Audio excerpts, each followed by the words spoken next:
Hello दोस्तों, Lalit study 105 YouTube channel पर आपका स्वागत है। आज की क्लास में हम जीके जीएस के कुछ प्रश्नों को लगाएंगे आर ओ री एग्ज़ाम के लिए।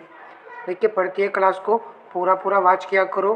कुछ पता नहीं किस क्लास से कितने प्रश्न हमको एग्ज़ाम में देखने को मिल जाए। चलिए क्लास को शुरू करते हैं। निम्नलिखित युग्मों पर विचार कीजिए। उपरोक्त युग्मों में से कौन सा या कौन से सही सुमेलित नहीं है? कोंकण तट गुजरात से केरल दिया गया है। मालाबार तट मंगलोर से कन्याकुमारी। कन्नड़ तट गोवा से कर्नाटक दिया गया है। सही सुमेलित नहीं है ऑप्शन ए विकल्प, केवल 1 वाला यहाँ पर सही सुमेलित नहीं है। कोंकण तट जो है महाराष्ट्र से गोवा तक फैला हुआ है, अर्थात वह दमन से गोवा तक फैला हुआ है कोंकण तट, जबकि अन्य सही है। कोंकण तट के बाद आपका आता है कन्नड़ तट, जो कि गोवा से कर्नाटक तक फैला हुआ है। उसके बाद में आता है मालाबार तट।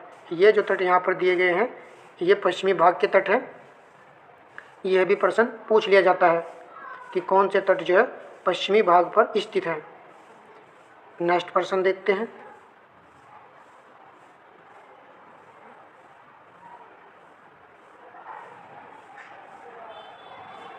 प्रश्न नंबर 2, दक्षिण भारत की नदियों का उत्तर से दक्षिण में सही क्रम क्या होगा? काफ़ी अच्छा क्वेश्चन है। हमने इस प्रश्न को आपको मैप के माध्यम से भी करा रखा है। तो सही आंसर का यहाँ पर चयन करना है। राइट आंसर ऑप्शन ए विकल्प है। गोदावरी, पेन्नार, पलार, कावेरी और वेगई, इन नदियों का क्रम जो है उत्तर से दक्षिण की ओर जो है सही क्रम दिया गया है। गोदावरी नदी महाराष्ट्र से निकलती है। पेनार, पलार और कावेरी, इन तीनों नदियों का उद्गम स्थल जो है कर्नाटक है। कौन सा राज्य है? कर्नाटक राज्य है। जबकि वेगई नदी तमिलनाडु से निकलती है। अच्छा प्रश्न था, क्रम जरूर याद रखना है। लास्ट में जो है वेगई नदी आती है और ताम्रपाणी भी आती है, जो कि सबसे लास्ट में है। चलिए अब प्रश्न नंबर लगाइए आप 3। निम्नलिखित में से कौन सुमेलित नहीं है? कंपोज ब्राज़ील, कंपोज एक घास का मैदान है जो कि ब्राज़ील में स्थित है। सेल्वा पराग्वे दिया गया है। लानोज वेनेजुला में है, ये भी हमको कन्फर्म है। ग्रांचा को उत्तरी अर्जेंटीना यहाँ पर दिया गया है। तो आपको आंसर लगाना है कि बी और डी में कौन सा यहाँ पर करेक्ट आंसर है। तो बी चुनने वाले विद्यार्थियों का राइट आंसर हो चुका है। सेल्वा पराग्वे में स्थित नहीं है, यह स्थित है अमेजन बेसिन में। अमेजन बेसिन में यह स्थित है। नेक्स्ट प्रश्न देखिए। बंगाल एवं असम में बैसाख के महीने में चलने वाली वर्षा युक्त पवनों को कहा जाता है? आम्रवर्षा, नॉर्वेस्टर, चेरी, बलोलसम, मावट। तो राइट आंसर ऑप्शन बी है, नॉर्वेस्टर। नॉर्वेस्टर जो है बंगाल और असम में बैसाख के महीने में चलने वाली वर्षायुक्त पवनों को कहा जाता है। प्रश्न नंबर 5, निम्नलिखित कथनों पर विचार कीजिए। उपयुक्त कथनों में से सत्य कथन है, तो सत्य कथन का हमको यहाँ पर चयन करना है। मिसिसिपी नदी का डेल्टा पंजा का डेल्टा है। प्रश्न में कहा गया है कि मिसिसिपी का डेल्टा पंजा का डेल्टा है। नर्मदा, ताप्ती, अमेजन एवं ओब नदियाँ जवार नदमुख का निर्माण करती हैं। देखिए, नर्मदा और ताप्ती तो हमको पता ही है कि ये जवार नदमुख का निर्माण करती है। 2 नदी और हमको यहाँ पर देखने को मिली हैं, अमेजन एवं ओब नदी, तो यह भी राइट है। वांगहो नदी का डेल्टा परित्यक्त डेल्टा है। किस प्रकार का डेल्टा है इसका? परित्यक्त प्रकार का डेल्टा है। सही कथन का चयन करना था। तो राइट आंसर ऑप्शन डी है। 1, 2 और 3 यहाँ पर सभी सत्य कथन है। प्रश्न नंबर 6, निम्नलिखित में से कौन सी पर्वत चोटी अंडमान निकोबार द्वीप समूह में स्थित नहीं है? सैंडल पीक तो अंडमान निकोबार द्वीप समूह में ही स्थित पर्वत चोटी है, तो बी तो हमको यहाँ पर कन्फर्म है। अब आपको आंसर लगाना है। राइट आंसर ऑप्शन डी है, माउंट गलावलीगढ़। यह पर्वत चोटी जो है महाराष्ट्र राज्य में स्थित है। जबकि माउंट थुलियर, क्या नाम है इसका, माउंट थुलियर, माउंट कोयाब, ये जो है अंडमान निकोबार द्वीप समूह में स्थित पर्वत चोटियां हैं। अच्छा प्रश्न था।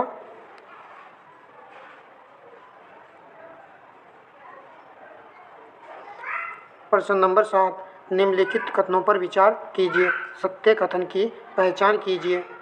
वेरी वेरी इंपॉर्टेंट प्रश्न है यह भी।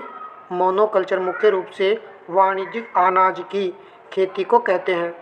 मोनोकल्चर किसको कहा जाता है? वाणिज्यिक अनाज की खेती को। शीतोष्ण घास प्रदेशों में पशुचारण बहुत विकसित है। अंतर्राष्ट्रीय आलू केंद्र का मुख्यालय पेरू की राजधानी लीमा में स्थित है।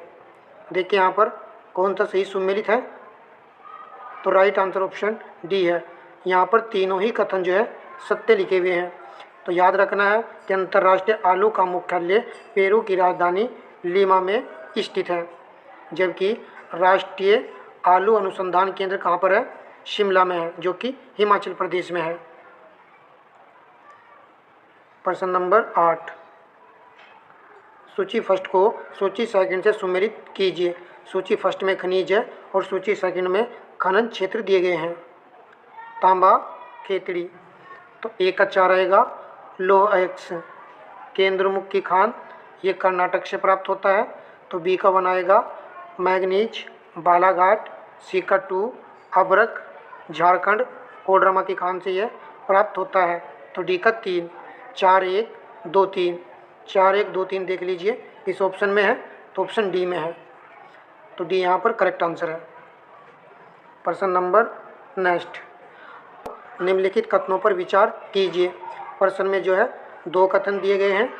कथन नंबर 1 में कहा गया है चावल के 3 शीर्ष उत्पादक देश क्रम से चीन, भारत और बांग्लादेश हैं, लेकिन सर्वाधिक धान उत्पादकता क्रम से ऑस्ट्रेलिया एवं तजाकिस्तान की है। देखिए कितना बेहतरीन ये प्रश्न है और हमको पता होना चाहिए, इसी प्रकार के प्रश्न एग्जाम में आते हैं। तो राइट आंसर हमारा यहाँ पर ऑप्शन सी है। दोनों कथन यहाँ पर सही है। चावल के उत्पादन में शीर्ष देश आपके चीन, भारत और बांग्लादेश है, और जबकि उत्पादकता का जोर याद रखना है, इसमें जो है ऑस्ट्रेलिया एवं तजाकिस्तान है। तो बहुत ही अच्छा प्रश्न था ये, और यह कृषि रिपोर्ट है 2022 के अनुसार है ये। प्रश्न नंबर 10, विश्व के 3 सर्वाधिक दुग्ध उत्पादक देश का सही क्रम है। तो सर्वाधिक दुग्ध का उत्पादन किस किस देश में होता है? भारत, संयुक्त राज्य अमेरिका और पाकिस्तान दिया गया है। भारत, चीन, संयुक्त राज्य अमेरिका दिया गया है। तो ए और बी में छांटना है आपको आंसर। तो ए यहाँ पर राइट आंसर है। भारत प्रथम स्थान रखता है और दूसरा स्थान आपका संयुक्त राज्य अमेरिका का है, और तीसरा स्थान आपके पड़ोसी देश पाकिस्तान का है। तो यहाँ पर ए राइट था। प्रश्न नंबर 11 है, अखिल भारतीय किसान सभा के संदर्भ में निम्नलिखित कथनों पर विचार कीजिए। इसकी स्थापना अप्रैल 1936 में लखनऊ में हुई थी। अखिल भारतीय किसान सभा की स्थापना अप्रैल 1936 में लखनऊ में हुई थी, तो यह वाला करेक्ट है। इसका महासचिव एनजी रंगा को नियुक्त किया गया था, तो पहला सही है। क्या दूसरा भी यहाँ पर सही है? हाँ, दोनों कथन यहाँ पर सही है, क्योंकि इसका महासचिव एनजी रंगा को ही नियुक्त किया गया था, तो ए यहाँ पर राइट आंसर था। प्रश्न नंबर नेक्स्ट, निम्नलिखित कथनों पर विचार कीजिए और उपरोक्त में से सही कथन का हमको यहाँ पर चयन करना है। एक्सरे का आविष्कार W.K. रोंटगेन ने किया था, तो ये तो हम सभी पॉइंट जानते हैं और ये करेक्ट भी है। तो 1 वाला तो सभी में यहाँ पर मेंशन है, परंतु सी में नहीं है, इसको यहाँ से हटा दीजिए। प्रिंटिंग प्रेस का आविष्कार माइकल फैराडे ने किया था। माइकल फैराडे ने किसका आविष्कार किया था? डायनामो का। तो यहाँ पर जो है दूसरे वाला गलत हो चुका है। डायनामो का आविष्कार यहाँ पर दिया है जॉन गुटेनबर्ग ने किया था, ये गलत है, क्योंकि जॉन गुटेनबर्ग ने आविष्कार किया था प्रिंटिंग प्रेस का। तो इस प्रकार यहाँ पर गलत हो चुका है। तो दोनों पॉइंट आपको कन्फर्म हो चुके हैं। अच्छा प्रश्न था। तो यहाँ पर जो सही था केवल ऑप्शन ए, 1 वाला कथन यहाँ पर सही है। नेक्स्ट प्रश्न लगाइए, निम्नलिखित में से कौन सा या कौन से पदार्थ ओजोन का क्षरण कर रहा है या कर रहे हैं? Chlorofluorocarbons, halogens, carbon tetrachloride. नीचे दिए गए कोड से सही उत्तर चुनें। तो ओजोन का क्षय जो है ये तीनों ही पॉइंट कर रहे हैं, तो डी यहाँ पर राइट आंसर है। ओजोन दिवस हम सभी जानते हैं 16 सितंबर को मनाया जाता है। प्रश्न नंबर नेक्स्ट है, प्रश्न नंबर 14 है, नेशनल ग्रीन ट्रिब्यूनल एनजीटी को निम्नलिखित में से किस कानून से संबंधित मामलों की सुनवाई का अधिकार है? एक अच्छा प्रश्न है ये। नीचे दिए गए कोड का प्रयोग करके सही उत्तर चुनिए।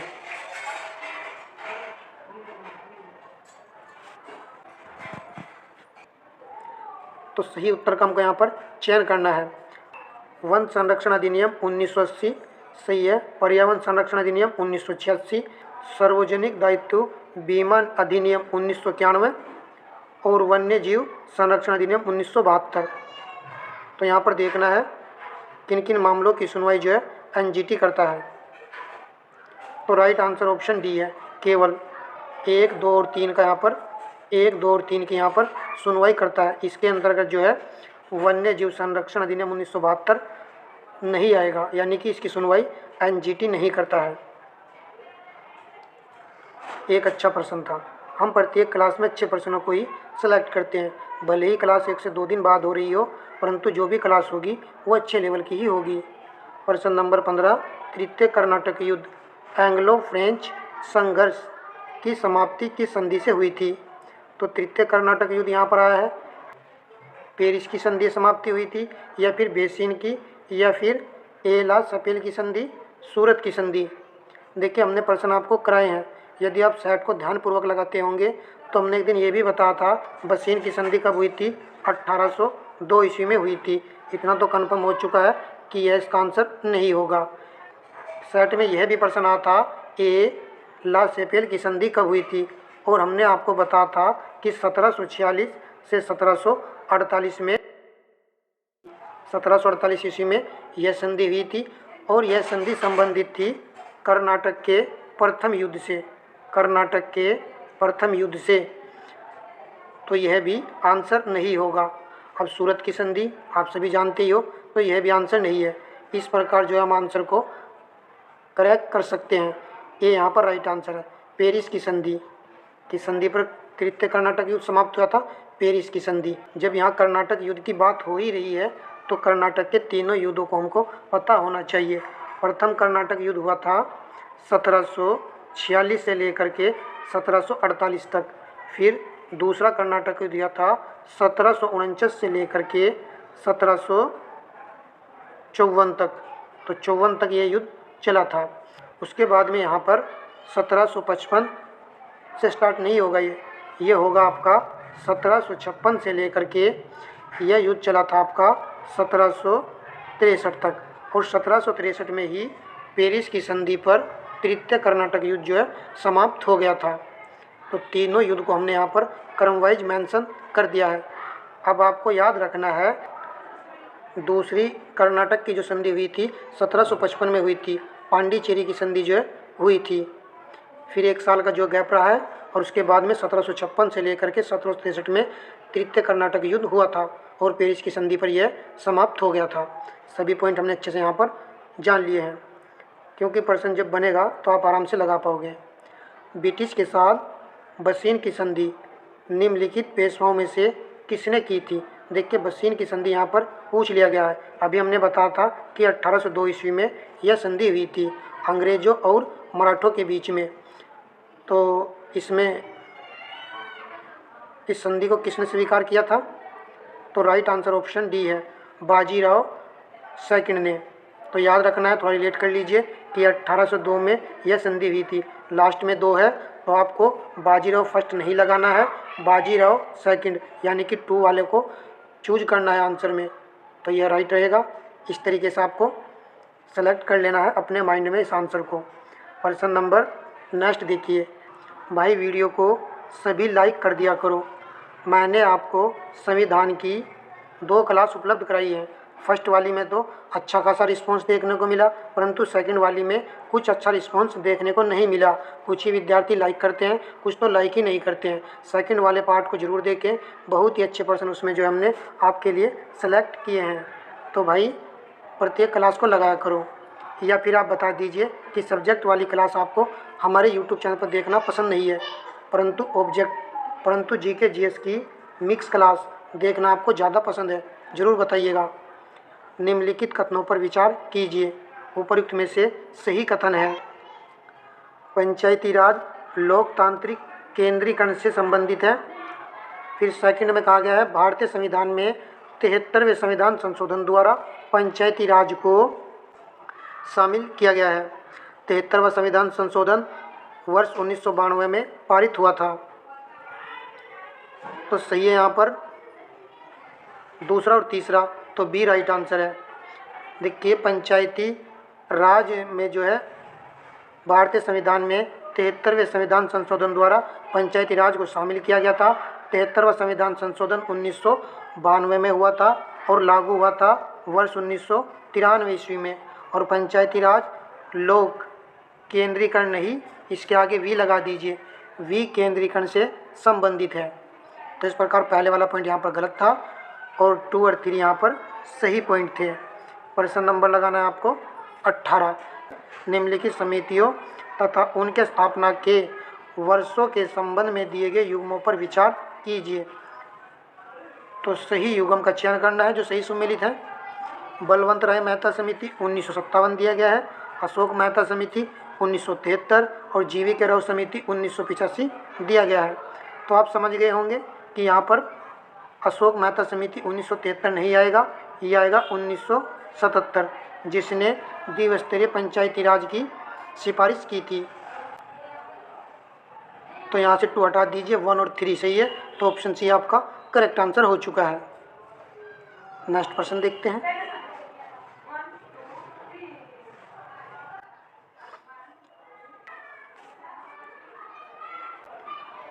सूची फर्स्ट को सूची सेकंड से सम्मिलित कीजिए। मिलान का यह प्रश्न है। अनुच्छेद 54 राष्ट्रपति का निर्वाचन, तो यहाँ पर 4 आएगा। अनुच्छेद 75 के तहत प्रधानमंत्री की नियुक्ति होती है। बी का 3 अनुच्छेद 155 में राज्यपाल की नियुक्ति, तो सी का 2 और अनुच्छेद 164 मुख्यमंत्री की नियुक्ति, तो डी का 1। 4 3 2 1 4 3 2 1 ऑप्शन बी यहाँ पर राइट आंसर है। तो बी यहाँ पर राइट है। अब नेक्स्ट प्रश्न देखिए, ये प्रश्न नंबर 19, 18, 19, फिर दोबारा से 19 लिखा गया है, लिख दिया गया है। चलो कोई नहीं, एक प्रश्न एक्स्ट्रा हो जाएगा। निम्नलिखित में से कौन एक सही सुमेलित नहीं है? फूलों की खेती फ्लोरिकल्चर दिया गया है, सब्जी की खेती सब्जियों की खेती हॉर्टिकल्चर, फलों की खेती पोमोलॉजी, फसलों की खेती एग्रोनॉमी। तो कौन सही सुमेलित नहीं है? ऑप्शन बी, सब्जी की खेती के लिए हॉर्टिकल्चर नहीं आता है। सब्जी की खेती के लिए क्या आएगा? फ्लोरिकल्चर। फ्लोरिकल्चर। हॉर्टिकल्चर किसके लिए आता है? बागवानी फसलों के लिए। बहुत अच्छा प्रश्न था ये, इसको जरूर याद रखेंगे। फसलों की खेती का अध्ययन किसमें किया जाता है? एग्रोनॉमी में। प्रश्न नंबर 20 है, विकास के उत्परिवर्तन सिद्धांत का प्रतिपादन किया था। तो राइट आंसर ऑप्शन सी है, डार्विन ने।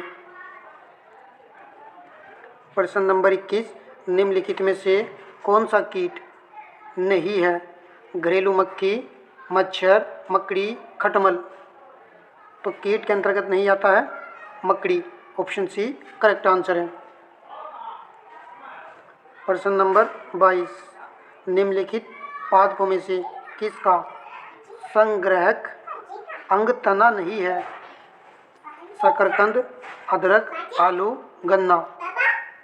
तो तने के अंतर्गत तो अदरक भी आता है, आलू भी आता है, गन्ना भी आता है। ऑप्शन ए यहाँ पर राइट है, शकरकंद।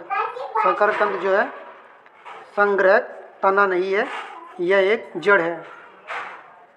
क्या है? एक जड़ है। वो शकरकंद जो है मूलांकर से उत्पन्न होती है।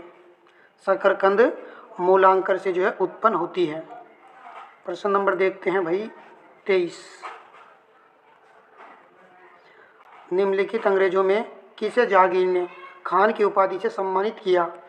हॉकिंस को या फिर सर टॉमस रो को? दोनों में ही एक आंसर है, तो ए चुनने वालों का राइट है यहाँ पर, हॉकिंस को। प्रश्न नंबर 24 मिलान संबंधी प्रश्न है। सूची फर्स्ट और सूची सेकंड का यहाँ पर हमको सही से मिलान करना है। यहाँ पर युद्ध दिए गए हैं और यहाँ पर दिए गए हैं इनसे संबंधित शासक। हल्दी घाटी का युद्ध किससे संबंधित है? तो यह संबंधित है अकबर से, ए का 2 आएगा। बिलग्राम का युद्ध हुमायूं, तो यहाँ पर 3 आएगा। खुसरो का विद्रोह जहांगीर, तो यहाँ पर 4 आएगा। खानवा का युद्ध बाबर, तो डी का 1 आएगा। तो इस प्रकार हमारा आंसर होगा 2 3 4 1, तो 2 3 4 1 ऑप्शन ए में है, तो ए यहाँ पर करेक्ट आंसर है।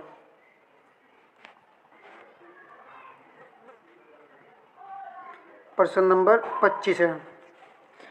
प्रश्न नंबर 25 इसमें क्या कहा गया है देखिए जरा। हड़प्पन संस्कृति के संदर्भ में शैलकृत स्थापत्य के प्रमाण कहाँ से मिलते हैं? कालीबंगा, धोलावीरा, कोटडीजी या फिर आमरी? तो बी राइट है, धोलावीरा से। नेक्स्ट प्रश्न लगाइए। विज्ञान एवं प्रौद्योगिकी विभाग के तहत प्रौद्योगिकी विकास बोर्ड TDB ने 11 मई 2024 को भारतीय राष्ट्रीय विज्ञान अकादमी सभागार नई दिल्ली में राष्ट्रीय प्रौद्योगिकी दिवस 2024 मनाया। इस कार्यक्रम की थीम क्या थी? एक अच्छा प्रश्न है ये, सूचना प्रौद्योगिकी संबंधित एक बेहतरीन प्रश्न है ये। तो इसकी थीम क्या थी? तो वहाँ पर जो इसकी जो थीम रखी गई थी वह थी सतत भविष्य के लिए स्वच्छ और हरित प्रौद्योगिकियों को बढ़ावा देना, इसकी जो है थीम थी। प्रश्न नंबर नेक्स्ट है।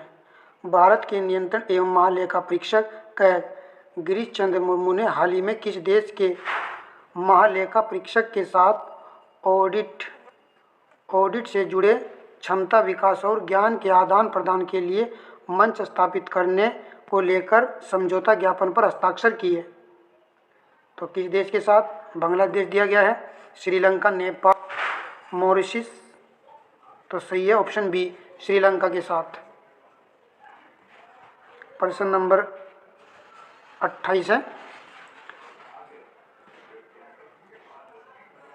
प्रश्न नंबर 28 है, वीडियो का लास्ट अंतिम प्रश्न है।